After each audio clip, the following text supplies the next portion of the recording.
India ಮತ್ತೆ Europe trade deal ಇವತ್ತು ಎಲ್ಲರೂ ಇದ್ರ ಬಗ್ಗೆನೇ ಮಾತಾಡ್ಕೋತಾ ಇದ್ದಾರೆ.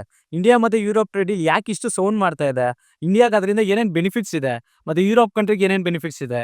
ನಮ್ಮ ಇಂಡಿಯಾದ ಕಾಮನ್ ಪೀಪಲ್ಗೆ ಇದರಿಂದ ಏನೇನು ಬೆನಿಫಿಟ್ ಸಿಗುತ್ತೆ? ಮತ್ತೆ ಲಕ್ಸುರಿ ಪೀಪಲ್ಗೆ ಏನೇನು ಬೆನಿಫಿಟ್ ಸಿಗುತ್ತೆ? ಇದ್ರ ಎಲ್ಲದ್ರ ಬಗ್ಗೆನೂ ಮಾತಾಡ್ಕೊಳ್ಳೋಣ. ಇದ್ರ ಜೊತೆಗೆ ಇದರಿಂದ ಪೈರಾಗುವಂತ ಒಂದು ಕಂಟ್ರಿ ಕೂಡ ಇದೆ. ಸೊ ಅದ್ರ ಬಗ್ಗೆ ಕೂಡ ಮಾತಾಡ್ಕೊಳ್ಳೋಣ. ಫಸ್ಟ್ ಆಗಿ ಇಂಡಿಯಾ ಮತ್ತೆ ಯುರೋಪ್ ಟ್ರೇಡ್ ಡೀಲ್ ಯಾಕೆ ಇಷ್ಟು ಸ್ಪೆಷಲ್ಲು? ಯಾಕಂತ ಅಂದ್ರೆ ಇದು 2007 ಇಂದ ಪೆಂಡಿಂಗ್ ಇರುವಂತ ಒಂದು ಟ್ರೇಡ್ ಡೀಲ್. ಸೊ ಇಷ್ಟು ವರ್ಷ ಆದ್ಮೇಲೆ ಟ್ರೇಡ್ ನೆಗೋಸಿಯೇಷನ್ಸ್ ನ ಕಂಪ್ಲೀಟ್ ಮಾಡಿ ಅನೌನ್ಸ್ಮೆಂಟ್ ಬಂದಿದೆ. ಸೊ ಅದಕ್ಕೆ ಈ ಟ್ರೇಡ್ ಡೀಲ್ ಸ್ಪೆಷಲ್. ಇದ್ರ ನೇಮ್ ಏನು ಅಂತಂದ್ರೆ FTA, ಫ್ರೀ ಟ್ರೇಡ್ ಅಗ್ರಿಮೆಂಟ್ ಅಂತ.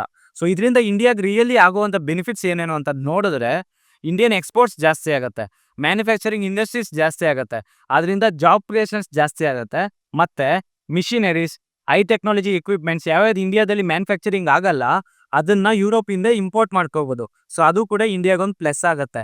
ಇದರಲ್ಲಿ ಕಾಮನ್ ಪೀಪಲ್ಗೆ ಆಗುವಂತ ಬೆನಿಫಿಟ್ಸ್ ಏನು ಅಂತ ನೋಡಿದ್ರೆ, ಒಂದು ಇಂಡಸ್ಟ್ರೀಸ್ ಡೆವಲಪ್ ಆದ್ರೆ ಜಾಬ್ ಸಿಗುತ್ತೆ, ಮತ್ತೆ ಪ್ರೊಸೆಸ್ಡ್ ಫುಡ್ಸ್ ಏನೇನಿರುತ್ತೆ ಲೈಕ್ ಬಿಸ್ಕೆಟ್ಸ್ ಅದು ಇದು ನಾವು ಮಾರ್ಸಲ್ಲಿ ಏನೇನು ಪರ್ಚೇಸ್ ಮಾಡ್ತೀವಿ ಅದ್ರ ಮೇಲೆ ಪ್ರೈಸ್ ಕಡಿಮೆ ಆಗುತ್ತೆ.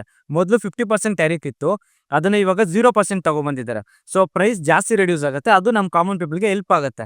ಲಕ್ಸುರಿ ಪೀಪಲ್ಗೆ ಇದರಿಂದ ಏನೇನು ಬೆನಿಫಿಟ್ಸ್ ಇದೆ ಅಂತ ನೋಡಿದ್ರೆ, ಲಕ್ಸುರಿ ಕಾರ್ಸ್ 110% ಏನು ಟ್ಯಾರಿಫ್ ಇತ್ತು ಅದನ್ನ 10% ತಗೊಂಡ್ಬಂದಿದ್ದಾರೆ.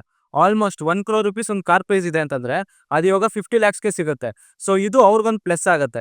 ಮತ್ತೆ ಇದ್ರ ಜೊತೆಗೆ ವೈನ್ಸ್ ಮೊದಲು 150% ಇತ್ತು, ಅದನ್ನ ಇವಾಗ 20-30%ಗೆ ತಗೊಂಡ್ಬಂದಿದ್ದಾರೆ. ಸೊ ಯಾರು ವೈನ್ಸ್ ಕುಡಿತಾರೆ ಅವ್ರಿಗೆ ಇದು ಗುಡ್ ನ್ಯೂಸ್ ಅಂತಾನೆ ಹೇಳ್ಬೋದು. ಮತ್ತೆ ಇದರಿಂದ ಯುರೋಪ್ ಕಂಟ್ರೀಸ್ಗೆ ಏನ್ ಬೆನಿಫಿಟ್ ಇದೆ ಯಾಕಂತಂದ್ರೆ ಅವ್ರ ಎಕ್ಸ್ಪೋರ್ಟ್ಸ್ ಕೂಡ ಜಾಸ್ತಿ ಆಗುತ್ತೆ. ಇಂಡಿಯಾ ಯುರೋಪ್ ಇಂದ ಏನ್ ಇಂಪೋರ್ಟ್ಸ್ ನ ಮಾಡ್ಕೋತಾ ಇದ್ದು ಅದು 2033 ಒಳಗಡೆ ಡಬಲ್ ಆಗುತ್ತೆ ಅಂತ ಹೇಳ್ತಾ ಇದ್ದಾರೆ. ಸೊ ಇದ್ರ ಜೊತೆಗೆ ಅವ್ರಿಗೆ ಬಿಗ್ ಟ್ಯಾಕ್ಸ್ ರಿಲೀಫ್ಸ್ ಕೂಡ ಸಿಗುತ್ತೆ. ಸೊ ಅದರಿಂದ ತುಂಬಾ ದುಡ್ಡು ಕೂಡ ಅವ್ರಿಗೆ ಉಳಿತಾಯ ಆಗುತ್ತೆ.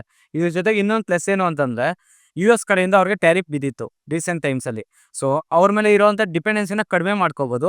ಸೊ ಅದಕ್ಕೋಸ್ಕರನೇ ಅದರ್ ಕಂಟ್ರೀಸ್ ಜೊತೆ ಟ್ರೇಡ್ ಡೀಲ್ ಕೂಡ ಮಾಡ್ಕೋತಾ ಇದ್ದಾರೆ. ಇಂಡಿಯಾ ಕೂಡ ಅದನ್ನೇ ಮಾಡ್ತಾ ಇರೋದು. US ಮೇಲೆ ಇರುವಂತ ಡಿಪೆಂಡೆನ್ಸಿನ ಕಡಿಮೆ ಮಾಡ್ಕೊಳ್ಳೋದಕ್ಕೆ ಈ ತರ ಅದರ್ ಕಂಟ್ರೀಸ್ ಮೇಲೆ ಡೀಲ್ಸ್ ನ ಮಾಡ್ಕೋತಾ ಇದ್ದಾರೆ. ಇದರಿಂದ ಪೈರಾಗುವಂತ ಕಂಟ್ರಿ ಯಾವುದು ಅಂತಂದ್ರೆ ಅಮೆರಿಕ. ಯಾಕಂತಂದ್ರೆ ನಾವು ಅಮೆರಿಕ ಮೇಲೆ ಜಾಸ್ತಿ ಡಿಪೆಂಡ್ ಆಗಿದ್ದೀವಿ. ಸೊ ನಾವ್ ಈ ತರ ಅದರ್ ಕಂಟ್ರೀಸ್ ಮೇಲೆ ಡೀಲಿಂಗ್ಸ್ ನ ಮಾಡ್ಕೊಳ್ಳೋದ್ರಿಂದ ನಮ್ ಡಿಪೆಂಡೆನ್ಸಿ ಕಡಿಮೆ ಆಗುತ್ತೆ. ಮತ್ತೆ ಇನ್ನೊಂದು ವಿಷಯ ಏನಂತಂದ್ರೆ ಚೈನಾ ಬಿಟ್ರೆ ಅಷ್ಟು ದೊಡ್ಡ ಕನ್ಸಂಪ್ಷನ್ ಮಾಡುವಂತ ಕಂಟ್ರಿ ಯಾವುದು ಅಂತಂದ್ರೆ ಇಂಡಿಯಾ. ಸೊ ಇಂಥ ಒಂದು ದೊಡ್ಡ ಕಂಟ್ರಿ ಅದರ್ ಕಂಟ್ರೀಸ್ ಜೊತೆ ಟೈ ಅಪ್ ಆಗ್ತಾ ಇರೋದ್ರಿಂದ ಅವ್ರ ಮೇಲೆ ಡಿಪೆಂಡೆನ್ಸಿ ಕಡಿಮೆ ಆಗ್ಬಿಡುತ್ತೆ. ಸೊ ಅದು ಕೂಡ ಒಂದು ಬ್ಯಾಕ್ ಫೈರ್ ಆಗುತ್ತೆ. US ಇಂಡಿಯಾ ಮೇಲೆ ಟ್ಯಾರಿಫ್ ಹಾಕಿತ್ತು ಮತ್ತೆ ಯುರೋಪ್ ಮೇಲೆ ಟ್ಯಾರಿಫ್ ಹಾಕಿತ್ತು.